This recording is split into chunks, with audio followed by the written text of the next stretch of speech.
This is Arc Sports.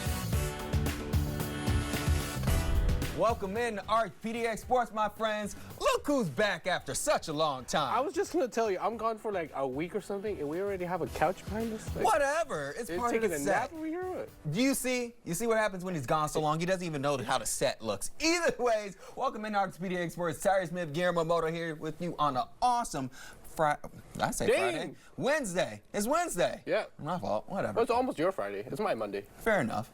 Either way, we got some good stuff for you folks. There's someone new in town that's finally not me. Let me explain. A change has come to Portland State women's basketball as this week they introduced Karlie Burris, the team's new head coach, coming all the way from UNLV as an assistant coach.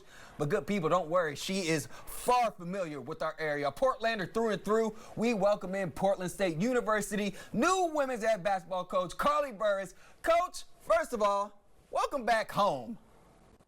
It feels really good to be back in Portland. It's so exciting, and thank you guys for having me on. Of course, Coach, of course. If you didn't know, she's actually a University of Portland alum. So maybe this kind of answers the question. I'm very curious. What made you pick PSU? What made you choose PSU? It's such a great and vibrant program, and especially around the city, being from here, everybody in that community, if they can, they're always supporting the Vikings. What made you choose PSU? Absolutely. Well, obviously I played at the University of Portland, a little bit of a different experience up there on the bluff, but we definitely had our battles against PSU, and actually PSU ended my college career in the WNIT my senior year. So I know how competitive they can be. Love Portland, that's for sure. And then I coached in the Big Sky for 5 years when I was at NAU. So I was on the opposite end when PSU had some really good runs, some really good teams. So I know that it can be done. Just the urban campus that is Portland State, downtown in the park blocks, just such a vibrant, culture, kind of like you said. So I couldn't be more excited just to get into the community. Coach Guillermo Motta here. First of all, thank you for being with us here late night, 10:30. It is kind of late. When I'm not working, 10:30 is my bedtime. So thank you for being here with us. For sure. But how important was it for you to get back to Portland, to the Rose City? It was really important. I have a lot of personal connections here. Just got married here last August. So obviously from a personal standpoint, Congrats. it was really, thank you. I appreciate it. Congrats. It was about time. But so personally, it means a lot. But again, I just love this city. I grew up in this city. It's changed a little bit in 20 years, but I think it's just such a cool place to be, and seeing already the transformation of downtown and how it's kind of reviving, just really excited. I mean, you talk about reviving. When the WNBA gets here in 2026, it's just going to blow up even more. I'm curious, was that part of your decision? Was that have any influence, knowing that the WNBA, more women's basketball will be here in Portland? A little bit. I think there's a lot of transferable things from where I was at UNLV and just our relationship with the Las Vegas Aces. And then again, just being at UP at the time, our women's soccer team won the national championship my freshman year. So just seeing the support that the city of Portland gives to female women's sports, it's just a city that really rallies behind women in sports. So it's a super exciting time. I hope we develop that partnership. And yeah, that was a piece to it. Coach, I'm excited to see you already with the Vikings, but I'm curious, with your experience that you had at UNLV, what are some of your key takeaways to bring to the Vikings and to change or improve the culture of the team? Yeah, really. Again, I worked for one of the hottest head coaches in the country with Lindy LaRock. Can't say enough about her, and just that 4 years experience and 4 championships that we had together. But really with her, it was just a mindset. People ask all the time, kind of what is the secret sauce? It was the mentality, it was the approach, it was the preparation. And then more than that, she was truly a proponent of you win with people. And that's kind of going to be what I carry with me from the coaching staff to the players that we have on the team. And it really is going to take a village. And I think Portland is that community, and from the top down, everyone, fans, we need fans there, the engagement. I truly believe that it's going to take everyone. I mean, from your newly marriage to now, it seems like everything's just been going right for you. So what does young Karlie say to adult Karlie right now in this position? Yep. Yeah, that's interesting. I think what young Karlie would be saying, I need that confident Karlie a little bit back. In my older age, I'm filled with a little more, I think, gratitude and humbleness. But I think it's always good to kind of go back to that, naive and invincible type of persona a little bit at times. But I think a blend of the both is a good place to be. Coach, we appreciate you joining us. And guess what, good people? She ain't going anywhere. You know we got to talk about this women's basketball team. More with Coach Burris, new in town, after the break. Stay tuned.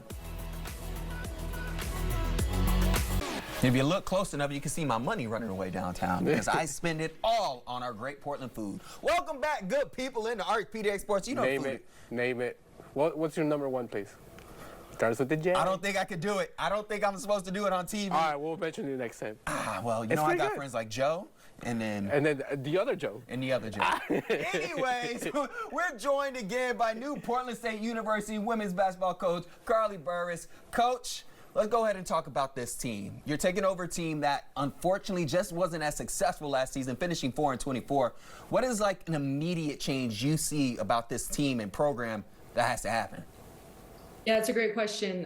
It's an interesting time, just obviously with the transfer portal, but what I'm stepping into is 9 returners and then 4 incoming freshmen that the previous staff signed who are all committed to returning, which is actually really exciting. So I'm not scrambling in the transfer portal right now. But like I said, spoke to kind of in the first segment, just a mindset shift first and foremost, but then from a more tactical approach, it's going to be how we're playing. We want to get up and down. And I know a lot of coaches say that, but really we want to just limit opponents to one shot on the defensive end, get the rebound, and we're going to get out and run. We're going to take good shots, quality shots, but again, we want to score when the defense isn't set. So we're going to change kind of the style of play that the previous staff did, which again, they did have some success. We're just going to switch it up a little bit. So from that standpoint, I have a lot of the same players, but a few new faces, but I'm super excited about what we have and what we're going to be able to do. Coach, earlier you mentioned your experience in the Big Sky, but how exciting is it to be able to coach a team that's trying to establish themselves again in the conference? It's really exciting. And like I said, I was a part of it when they were really successful. I think they went to the tournament the year after I graduated. And then when I was a coach at NAU, I think the following year after I left, they made the tournament again. So, that success has been there. But I just think that Portland State, being in this urban setting is so different from the rest of the Big Sky Conference. It should be a destination, in my opinion. Portland is one of the best cities in the country. So it's really exciting. I mean, Viking Pavilion, can't say enough about that. Coach Jace on the men's side didn't lose a home conference game this year. That's just such a home court advantage. And so again, I'm just going to rally the community, fans to come out and support us as well. Are you going to be as crazy as Coach Colburn on the sides? Because I'm sure you've seen him a little bit. He's sweating. He's sweating. So you're going to be just as exciting, right? It's going to be exciting. I'm not sure if I'm going to be as animated as him. It might be in a different way. But when he was on the search committee and he told me I felt like his sister. So I don't know if that's a good thing or a bad thing. I think that's a really good thing. And I mean, that kind of leads into my next question. Athletic Director Matt Billings, he talked a lot in that press conference about you and recruiting and how awesome of a recruiter are you. Do you plan on recruiting locally? What's kind of your plan to attack these high schools in our area? Definitely. I mean, I think our returning leading scorer is just right from Silverton, Oregon. We have a Portland kid from Benson High School, which to me is really important. And then again, I'm just referencing kind of those really successful teams that they've had, and they did have local talent, whether it be from right here in Portland or kind of the neighboring cities, but even kind of in the smaller cities in Washington. I'm thinking of, the Spokanes, Kelly Valentine. I played against her. Claire Fauché was a really good player in the Hall of Fame now for Portland State. So again, I've kind of, my calling card my whole career is kind of finding those diamonds in the rough and then, being able to develop them and they turn into quality players. So I think I'm going to kind of take that same approach. We do have a few Australians on the team, which I'm excited about. So we're going to do a few different things, but we do want to keep local talent home so that, again, we can attract those fans. And that's a good place to start. Coach, I have a non-basketball related question, so hear me out. How excited or what are your feelings so far of moving back to Oregon? Has it been a struggle? Has it been kind of like sweet and sour feelings? Take me through your emotions so far. Yeah, I mean, honestly, it was bittersweet to leave UNLV, but truly the move so far has just felt like a natural progression in the next stage of my career. And then, like I said, the personal connection just made it really easy to be here. I am living out here in the suburbs, which in my older age now, I think is a good place for me, but the city will be there when I need it. So it's amazing to be back in Portland. It's so beautiful. So I'm just ecstatic to be here. Portland State University women's new basketball coach, Karlie Burris. Coach, again, we're sorry that it's so late, but we thank you so much for joining us, and we appreciate you, and welcome back to your home city. Thanks, guys. I appreciate you. Hey, we'll be at your first game, so don't worry. You'll be getting enough of it. Oh, for sure. And we're going to be crazy, just like Coach Coburn. With the towel for the sweat and everything. With the towel and the sweat. Thanks, Coach. Thank you, guys. Appreciate it.